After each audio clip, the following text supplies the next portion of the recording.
New Jersey's black bears are likely to be in the crosshairs again. Environment correspondent Ed Rogers has the story.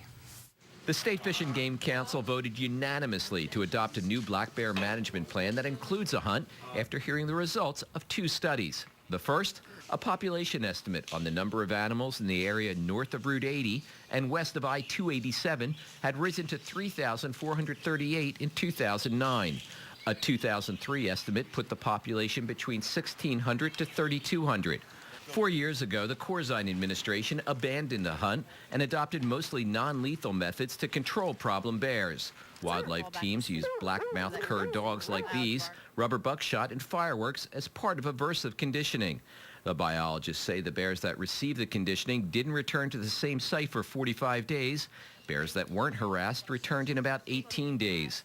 But the research shows there were no long-term benefits. Regardless of whether they're treated or not, they return to urban settings within 17 days.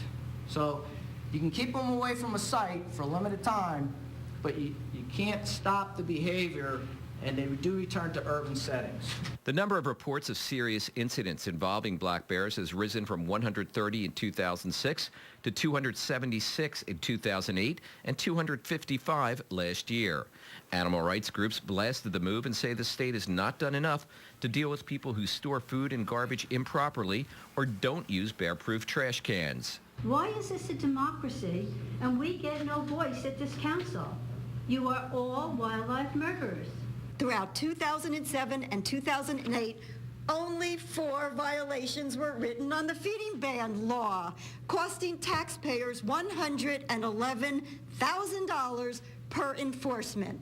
But state fish and wildlife officials say they have had a 98% compliance rate with people storing their garbage properly. The laws as it is written now requires a written warning, and we have given those, and most people comply then. We've only had a few occasions where people have blatantly continued to intentionally feed bears. Several Game Council members are from South Jersey and say they're concerned about the number of incidents increasing in that area of the state. I don't think that many people would want to see the densities they have in the northwest part of the state, which are creating all kinds of problems up there.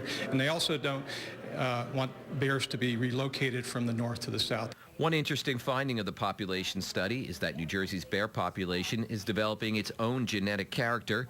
Officials say they hope to reduce the bear population by some 300 animals. The hunt would be similar to the 6-day seasons held in 2003 and 2005. The DEP commissioner would have the authority to stop the hunt if too many bears are being killed. If the DEP commissioner okays the black bear management plan, the state must still hold a public hearing on the hunt. The Fish and Game Council could give final approval to the plan by mid-July. Ed Rogers, NJN News, Upper Freehold Township.